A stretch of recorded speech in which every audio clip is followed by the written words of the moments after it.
Hello and welcome to another Game Nexus arcade video. Today we're going to be taking our third look at Dynamite Cop, released in 1998 on the Sega Model 2 arcade hardware. This time we're going to be playing with Eddie Brown, and we're going to be doing Mission 3, where you go scuba diving for the more silent approach, if you will. And you can kind of see that the actual scuba divers aren't in the water, they're kind of like on top of it, but it's still a pretty cool effect. And the one thing I thought was cool the first time I played this is that he's in a scuba suit, which actually reminds me of Bayman from Dead or Alive, who always had the scuba suit as one of his costumes, which in a fighting game it definitely seems like really weird that a character would have a scuba suit, which really isn't like the most agile costume in the world. It'd be something you really not want to have on land. And as you can see, after doing that one scene, he's back into his regular clothes again, so that wasn't like a permanent change for the character for the whole stage. And those barrels, are, of course, are just like those rice cookers in the previous videos. They're just explosive, which is really cool. And that's one thing I definitely have to say that I like about this game. I know I've probably made mention of it in previous videos, but I like the colorful nature of the graphics and the characters' costumes. It just gives it that nice look that you come to expect from a lot of these Sega games. And the cool part about that, like, S power-up is it immediately gets you into your power-up mode, so you'll see, like, the flames coming out of his feet. He has, like, stronger moves, and a lot of the moves where he'll be, like, punching the character and hitting them and flipping them will be a bit more, like, extreme. And I definitely have to say it like right now, but of the three characters, Bruno Dillinger, Gene Ivey, and Eddie Brown here, Eddie Brown definitely has to be my favorite, because he just seems to have the best combos, and he just seems to be the fastest of the three, in my opinion. So, if I'd ever be playing this, I would be picking him.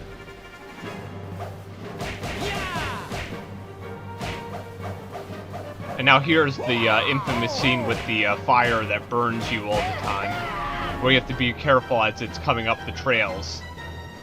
And now, I don't know if I mentioned this in my previous videos, but this game was developed by Sega's AM2 team, who also developed Virtua Fighter Remix as well. And now here are those two big characters that I tell you that every version of the video that you fight. And now here you're doing them in this scene as opposed to doing them up on the dock or on the deck in the one scene. And I can't believe how quickly I destroyed the female character there. And no matter how many times I see that, it's just crazy that like the bomb creates a mushroom cloud and somehow your character is not hurt. Like, I mean, even if you got thrown to the ground, it would seem a little bit more realistic. But, you know, since it's a huge missile that you somehow launch from holding it without any kind of launcher, it just seems like one of those things that's so, like, unrealistic. But that's the cool part about a lot of these games. They don't have to be 100% realistic.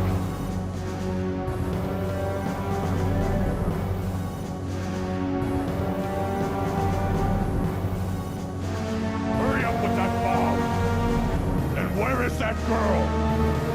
Why did you bring her to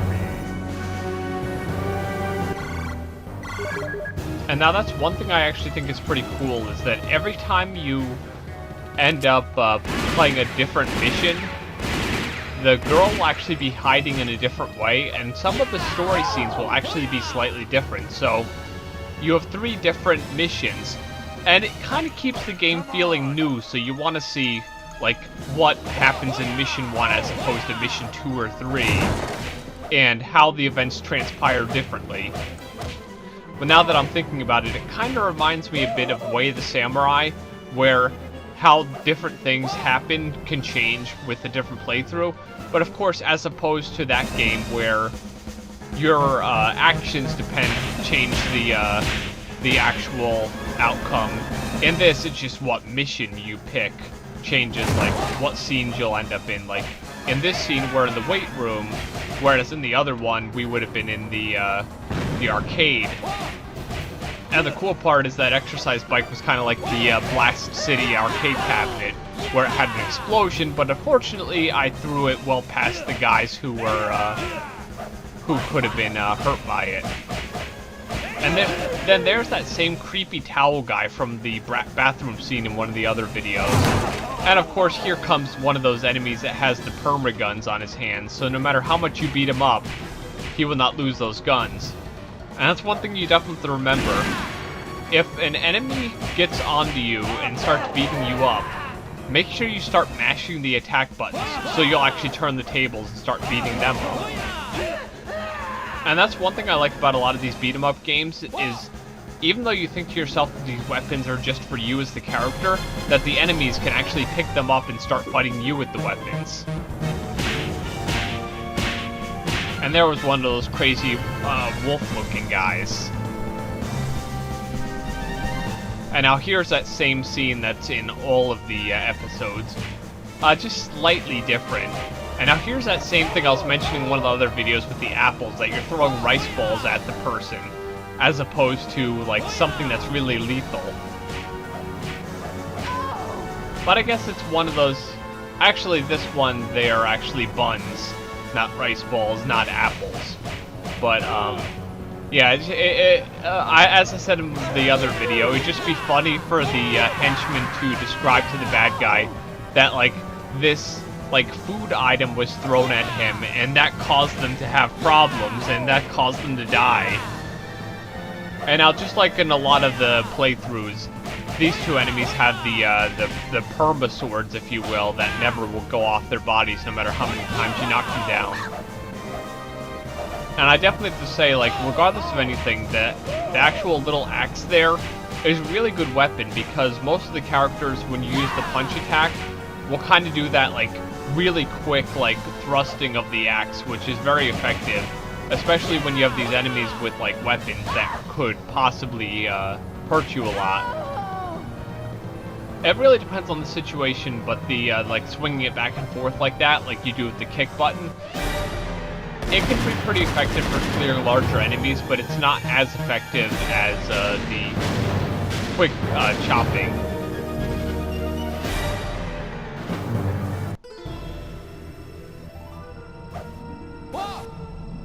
And now here is the final form of the big chef guy here.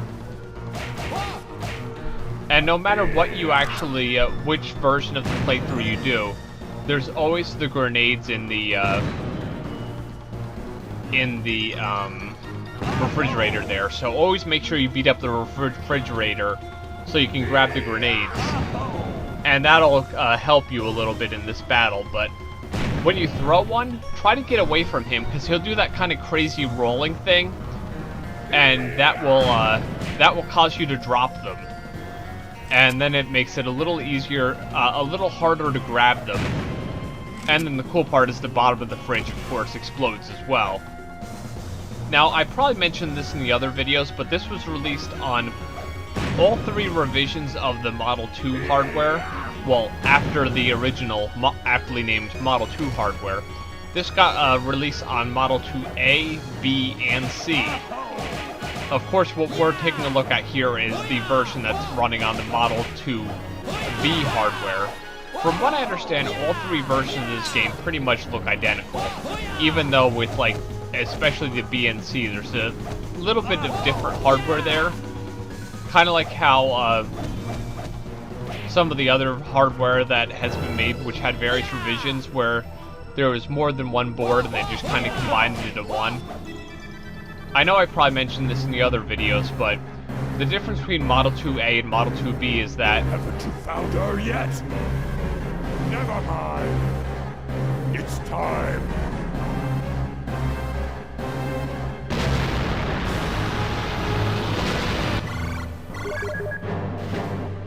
As I was saying, Model 2A has a video board and a CPU board, whereas Model 2B just has one unified board that basically is both boards combined together. It kind of reminds me of going from Namco System 246 the Revision B board to the Revision C board, whereas with the Revision B board, you had a PlayStation 2 board and a Namco daughter board, and then a Revision C board, you had one unified board. Kind of the same idea there. And then, of course, with this, it would have the same ROM board and security chip actually in the board. Now, the thing to keep in mind is if you ever have a Model 2 hardware, Model 2 A, B, and C games are not interchangeable. So you cannot play them in the actual boards of the wrong revision. You have to make sure that you play the right game on the right board, or it will not work. Quiet. I'm here to help you. Come on, follow me.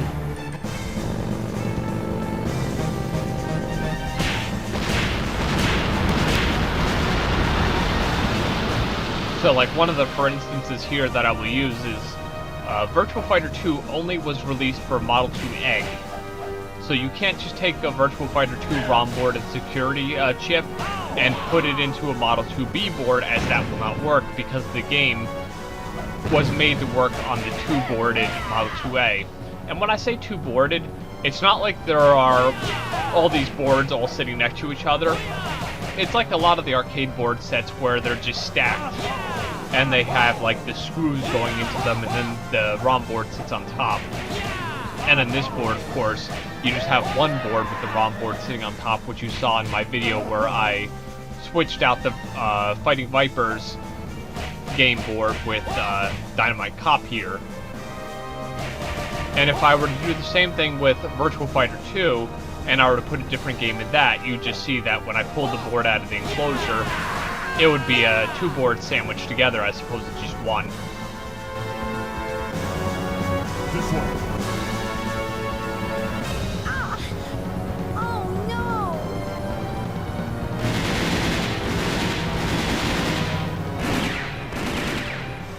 Now this is, to my knowledge, the only version of this game where the actual commander guy reveals to anybody before the end that he's not, like, the good guy. Because, like, she saw that he was the bad guy because he led her to the other bad guy, to Wolf Hugo, or White Fang, as he is commonly known. Which makes me think of a Wolf movie from way back when, for some reason. Now, I don't know if I made mention of this, but in Japan this game was released in 1998, and in international release it got released in 1999. With the Sega Dreamcast version being released in May of 1999 for Japan, and then October for Europe and North America. And now you'll notice, instead of being like down in like the lower section of the ship fighting the octopus, now you're in the higher section of the ship, or of course the Kraken as they call him here. That's another difference that you'll see in this playthrough as opposed to the other two. But what I was going to say is, the reason why the Japanese version for Dreamcast got released so early is because it was to be coincide with a month or two after the Dreamcast release. Whereas they couldn't have done that in America because it didn't get released until the iconic September 9th of 1999, the whole 9999 thing that it was so popular for at the time. So they released it like a month later in October. My only guess would be is it's because they had to translate and everything. Otherwise, I wouldn't see why they wouldn't have had it as a launch game in North America. And you'll see that, like, in this playthrough, a lot of the fights that I had a hard time with, due to the fact that Eddie is so quick, I'm just able to beat up these enemies a lot easier than I could in some of my other playthroughs. And I'll make mention of again, but, like, seeing the Kraken makes me think of other games that have a similar enemy as well.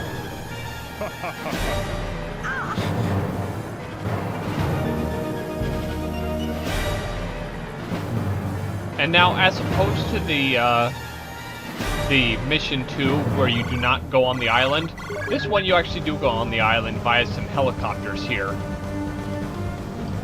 Because if you remember right, in Mission 2 it just ended on the boat, and everyone was kind of just still sitting on the sinking boat, which was kind of weird. And you notice now there's fire in those things cooking the fish, instead of there being that enemy from Golden Axe sitting in it. So more or less what they did for a lot of these things is they did some set redressing. And on the top there it says fish. I always think it's funny, like, the big weapons that you have in these games that basically your character just swings over his head and hits the enemy with.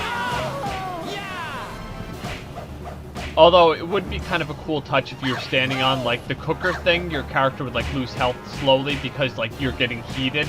And, you know, that kind of hurts if you're, like, kind of sitting on a stove.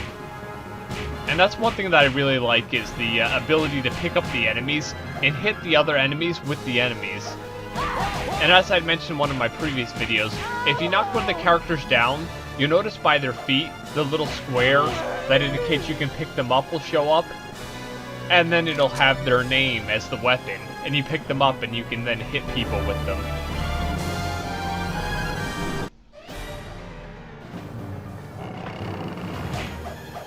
And now here's that whole scene where you're in the place with these tribal guys, just like in the Mission 1. And that's one thing I was surprised with. I don't know if it was this playthrough or a previous one, but I found out that not only a handgun will stay there, but that machine gun will actually go into your inventory if you cross between two scenes.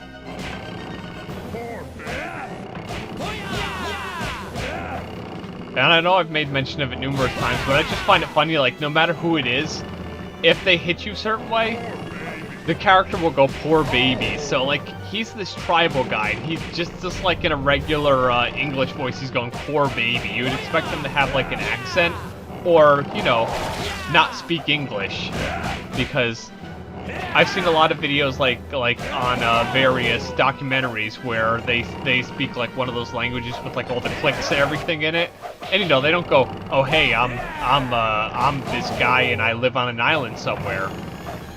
No, they speak, you know, they speak their own language like most people in the world.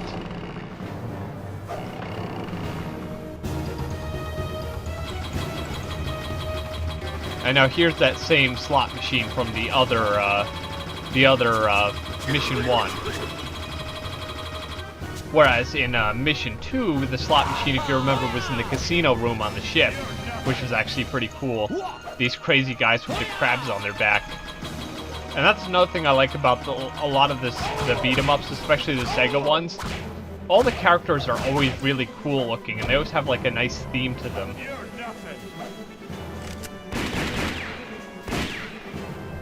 And that's one thing I always find crazy in like beat-em-ups. It happens in like this game, it happens in Die Hard Arcade Dynamite Cop, and it also happens in Fighting Force. You'll shoot characters with a gun, and they'll just get hurt. And I always thought to myself, I guess if you didn't shoot them in like a fatal area, like you didn't shoot them in the gut or in the heart or in the head, but you know, normal people, if you have like a 9mm gun, and you're shooting bullets at them repeatedly, typically I don't think they would just kind of flinch and just stay like walking towards you and standing up. Most people, if you've repeatedly shot them with a gun, they probably would fall on their first or second bullet, depending on the person. Like, you know, if they're like Chuck Norris, they'd probably like be able to stand a few bullets and be okay, because, you know, he's Chuck Norris.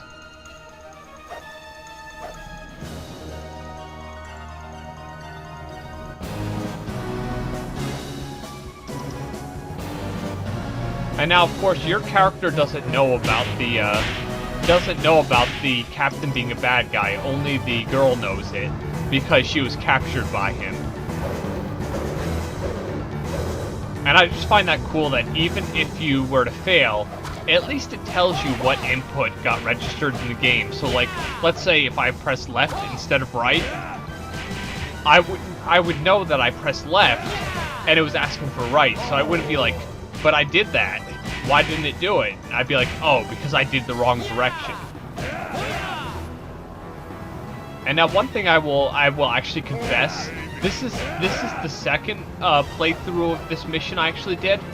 The first playthrough, I believe it was the second caution second caution after the getting out of the subterranean basement there, I actually messed up. I forget what I pressed, but I messed it up, and I was thinking to myself, in all 3 playthroughs, I never missed a caution until then. I should just do it all over again. And I believe it turned out that I ended up doing this a bit faster than I had originally done, which was actually pretty cool. And I know I don't have to mention having these, like, tribal chief guys with permaguns in their hands seeming kind of weird, because, you know, you don't go out in the African wilderness, find some aborigine guy and expect him to have, like, automatic weapons. Watch out!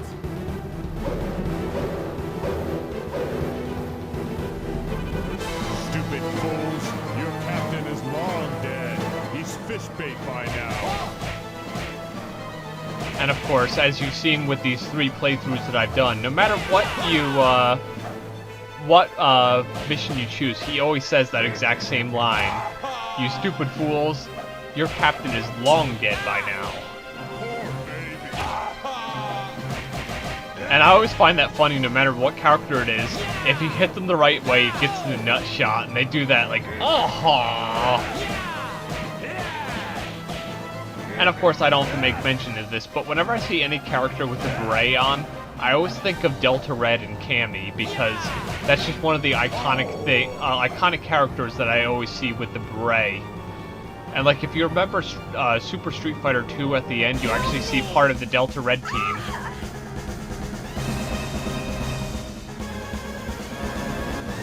So there you are. I've been expecting you. I have changed my body to destroy you. Now, let's have some fun. And the one thing I always ask about that scene is, how did the president's daughter get back up? She was hanging by her arms, and your dude just rushed up the ladder. I guess maybe when on his way up the ladder, he got her, brought her up, and just kind of threw her there? That's all I could guess, since it doesn't show what happened.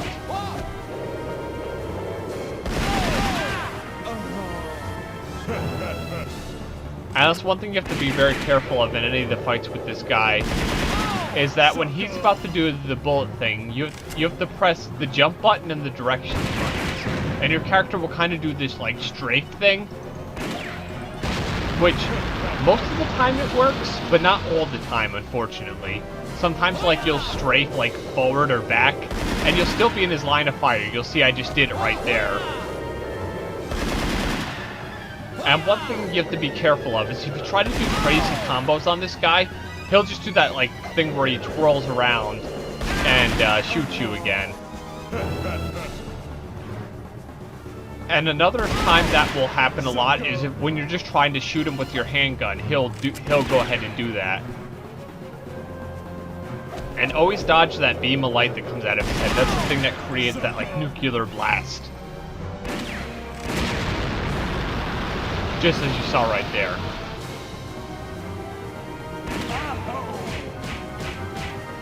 And I just find it funny that you can even get the nut shot on the final boss. I think I've had at least a couple playthroughs where I knocked him down, and I was able to do that thing where I grab his feet and slam him on the ground. So, it's really cool that like, kind of effect happens to all the characters in the game, not just, like, the lowest foot soldier henchman, if you will.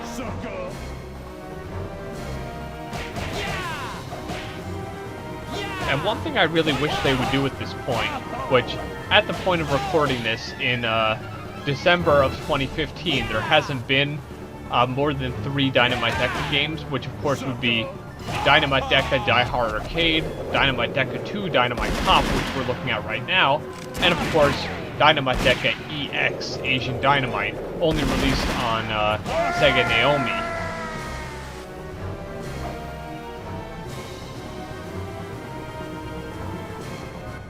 Thank you for saving my life again.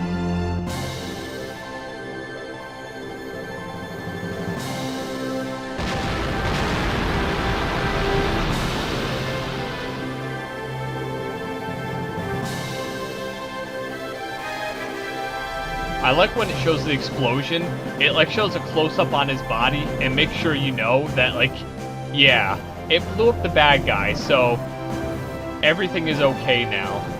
But yeah, as I was saying, Dynamite Deca EX Asian Dynamite only ever got a Japanese release on the Sega Naomi arcade hardware. And unfortunately, it never got a home release.